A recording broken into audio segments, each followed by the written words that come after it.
Everyone at the rescue had the same warning. Don't try to touch Atlas. He won't let you. 3 families already had, and not one of them lasted more than a month. The woman who finally got through to him didn't try to touch him either. She just pulled up a chair, sat down 3 feet away from his kennel, and opened a book. She did that every single day for 6 weeks. She never reached for him once. Atlas had been at Harborview Cat Rescue for 9 months when Claire Donovan first walked through the door. He was 4 years old, a Bengal with a coat like hammered gold and dark rosettes that made him look less like a house cat and more like something that belonged in a nature documentary. He was, objectively, one of the most striking animals anyone at the rescue had ever seen. He was also, by every staff member's account, completely impossible. Not aggressive in the way that gets a cat labeled dangerous, not destructive, he didn't yowl or pace or scratch at the walls. He simply wanted nothing to do with any human being on the planet, and he communicated this with the kind of quiet, absolute certainty that left very little room for negotiation. You reached for him, he moved away. You followed, he found a higher shelf. You waited, he turned his back and stared at the wall with the focused detachment of someone who had already decided the conversation was over. The first family had described him as feral. He wasn't. He'd been domesticated since birth, raised in a home, handled by people. Something had changed. The rescue didn't know what. His records from the previous owner were incomplete, and Atlas wasn't offering any explanations.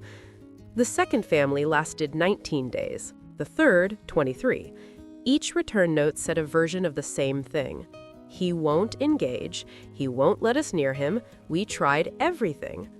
The staff had stopped putting him at the front of the room. Claire Donovan was 31, a wildlife biologist who had spent 3 years doing field work in places where the animals were specifically not supposed to trust you, and where forcing the issue meant losing the study entirely. She had learned, in very concrete terms, that patience was not a virtue in her field. It was a methodology. She had also lost her apartment lease 2 months earlier and moved into a place that, for the first time in her adult life, allowed cats. She wasn't looking for easy, she was just looking. She saw Atlas on the rescue's website at 11:30 on a Tuesday night, read the full profile including the return history, and drove to Harborview the following Saturday morning. The volunteer on duty gave her the standard warning. She nodded and asked if she could just sit near his kennel for a while. The volunteer said sure, half expecting her to be done in 10 minutes. She stayed for 2 hours. She read her book. She did not look at Atlas directly. She did not speak to him or offer her hand or do anything at all except exist in his proximity without making a single demand of him.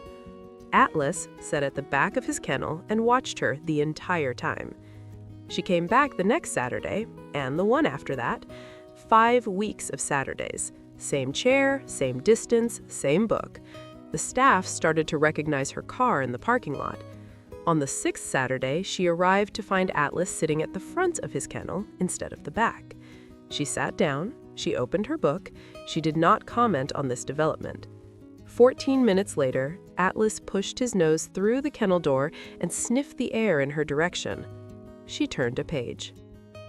If you've been watching this channel and haven't subscribed yet, this is the moment. Hit the button. I'll wait. Because what happened next is exactly why this channel exists. She filled out the adoption paperwork that afternoon. The first week at Claire's apartment, Atlas operated entirely on his own terms, which she had fully anticipated and respected without adjustment. He explored when he chose. He ate on his schedule. He spent the first 3 days behind the couch and emerged on the 4th to inspect the apartment with the slow, methodical attention of someone conducting a very thorough audit. Claire worked from home 2 days a week. On those days, she sat at her desk and worked, and did not attempt to engage him.